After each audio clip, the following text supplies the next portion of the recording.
ជាបងប្អូនស្គាល់ Chen Ji ហើយអានេះគឺជាបុគ្គលទី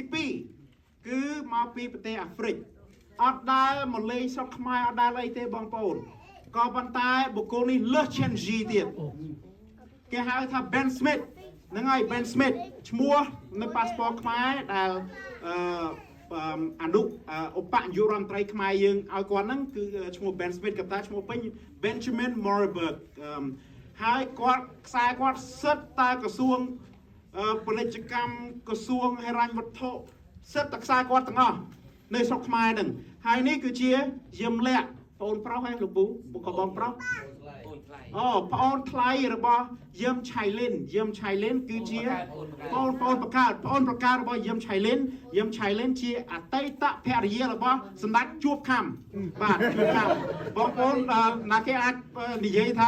ជួបខំណាគេលោកបងប្អូនយកស្គាល់ហ្នឹងហើយបាទហ្នឹងហើយជួបខំហ្នឹងហើយបងជឿទៅមុខមួយទៀតបង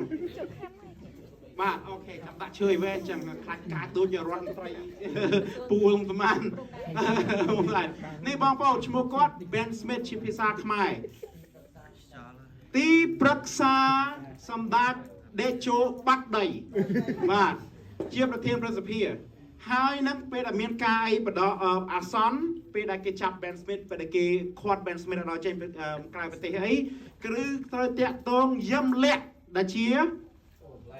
ប្អូនថ្លៃរបស់សម្ដេចជួបខំហ្នឹងហើយអ្នកដែលឲ្យគឺសុកចិន្តាសោភាគាត់កាលឆ្នាំ2023ពេលដែលរដ្ឋាភិបាលក្បាលធំឡើងកាន់អំណាចហ្នឹងគឺសុកចិន្តាសោភាគាត់មានតំណែង2ឧបនាយករដ្ឋមន្ត្រីនៃព្រះរាជាណាចក្រកម្ពុជានិងមួយទៀតគឺជារដ្ឋមន្ត្រីកាន់បន្ទុកក្រសួងកិច្ចការបរទេសឥឡូវគាត់បាត់តំណែងហើយបងប្អូនហ្នឹងហើយដឹងថាយេដោយសារគាត់មកពីហ្វុនស៊ិមពេច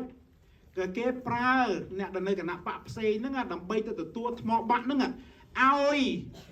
គេថាប៉ាសពតការទូតហ្នឹងដើរជុំវិញពិភពលោកហ្នឹង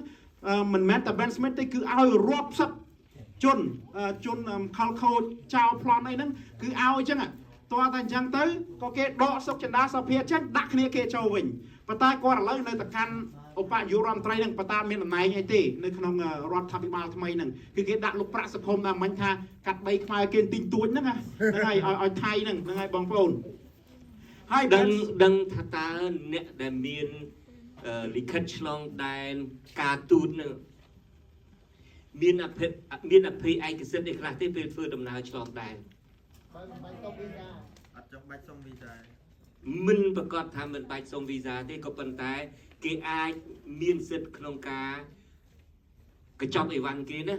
អាចអត់មាននរណាមានសិទ្ធិប៉ះពាល់ទេពីព្រោះគេជាមន្ត្រីការទូតគេមានអភ័យឯកសិទ្ធិការទូត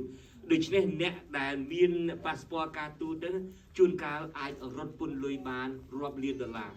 ដោយមិនមាននរណាមានសិទ្ធិឆែកឆេរប៉ះពាល់កញ្ចប់អ្វីគេទេនឹងជាអភ័យឯកសិទ្ធិមួយក្នុងចំណោមអភ័យឯកសិទ្ធិទាំងឡាយនៃអ្នកដែលមានលិខិតឆ្លងដែនការទូតបាទអរគុណលោកពូដែលបានបកស្រាយឲ្យបងប្អូនយើងយល់ហើយបងប្អូនប៉ាសពតនេះចេញចូលអាស៊ានគឺសេរីលៀងលុយកខ្វក់លៀងលុយសេរីគឺអត់មានអ្នកណាអាចសួរបានទេពួកឯង Ben Smith នេះជាជនបរទេសក៏ប៉ុន្តែជាមន្ត្រីជាន់ខ្ពស់របស់ព្រះរាជាណាចក្រកម្ពុជាតទៅពេលខ្ញុំដកអសញ្ជាតិវាមិនអីដកទាំងភេទខ្ញុំទៀត